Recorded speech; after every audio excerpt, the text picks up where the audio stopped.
Rainy season radish farming usually ends in one of two nightmares. Your entire crop rots in the stagnant water, or the vegetables get covered in black spots from root maggots. But if you prepare the soil correctly, you will pull up a harvest that looks exactly like this. By following a highly specific, step-by-step planting protocol, you can bypass those seasonal threats entirely and secure a healthy, marketable harvest in exactly 28 days. Let's break down how to do it. Step 1 happens before the seeds ever arrive. You need to conduct a deep plowing of the field and apply a base layer of 1026 NPK fertilizer to properly prepare the soil bed. Once the ground is prepped, you need the right genetics. This packet right here is Samani 35. As you can see by the indicators, it is highly affordable, usually running between 165 and 180 rupees for a 100-gram batch. While there are certainly more expensive varieties on the market, Samani 35 hits the exact right balance. It keeps your initial cost low while delivering extremely reliable yields across varying regional climates. Starting with a properly fertilized field and a cost-effective, fast-growing seed ensures your upfront investment remains low, while guaranteeing your entire crop is safely out of the ground before extended monsoon rains can cause any lasting damage. Now, if you sow those seeds directly onto flat soil during the monsoon, you are guaranteeing a total loss. Rainwater will pool, stagnate, and rot the radishes from the top down. Take a look at this diagram. Instead of planting flat, you must build raised beds that sit 8 to 9 inches high. When heavy rain hits, the water drains safely down the sides, leaving the critical root zone completely dry. But water is not the only threat living in that soil. The wet conditions are a prime breeding ground for root maggots, which eat into the vegetable and leave those unmarketable black spots. To neutralize the maggots, apply exactly 6 kilograms per acre of Regent Ultra GR, 0.6%. But here is the critical rule. Do not broadcast this across the whole field. Apply it directly and exclusively onto the raised beds. Along with the Regent, add a direct source of calcium to the beds. Whether you choose agricultural lime, buttermilk, or calcium nitrate, adding calcium directly to the soil will harden the plant cells and prevent fungal rot.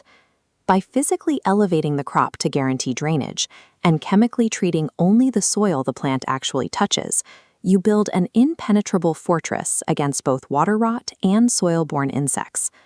Before those seeds go into your newly built beds, they need to be treated.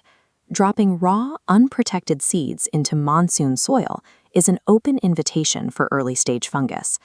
To prepare a standard batch, measure out exactly 500 grams of your radish seeds. Check this mixing ratio closely. You are going to take 100 milliliters of water and add exactly 5 milliliters of Bayer Evergoal Extend. Mix that solution thoroughly and coat the half kilo of seeds by hand until every single one is covered. Once they are fully coated, lay them out to dry completely in the shade.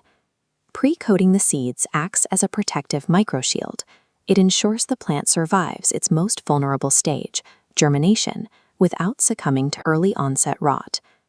When it is time to actually sow the treated seeds, you must fight the urge to pack them in tightly. Dense planting stunts their growth and makes future field maintenance impossible. Look at this top-down grid for the exact geometry. Plant every seed strictly half an inch deep. Along the row, leave exactly 4 inches between seeds, roughly a farmer's palm width. Between beds, maintain a 1.5-foot gap to leave room for walking and hoeing. Mathematical precision in your spacing eliminates competition for soil nutrients, and it ensures you have the access required to weed and maintain the crop throughout its short life cycle. Once the seeds are in the ground, your daily monitoring phase begins. You are looking for a highly specific visual milestone, the exact moment the germinated plant sprouts its first 2 leaves. The moment those 2 leaves appear, the young plant is immediately vulnerable to caterpillars and leaf spot diseases. You need to apply a preventative foliar spray right away. Look at these 2 bottles. You need to mix half a milliliter of Amistar Top with 1 milliliter of Decis 100, along with a sticker. Notice I said Decis 100, not the weaker Decis 2.8. Many farmers buy the 2.8 version by mistake, causing the spray to fail. Getting the exact right chemical matters, but ultimately there is no substitute for walking your field every day. You must actively monitor for pests. check the soil moisture, and react quickly to the crop. Strict adherence to these exact technical names, precise measurements, and daily vigilance takes the guesswork out of the monsoon season. You stop gambling with the unpredictable weather, and instead you start running a highly profitable, predictable 28-day business.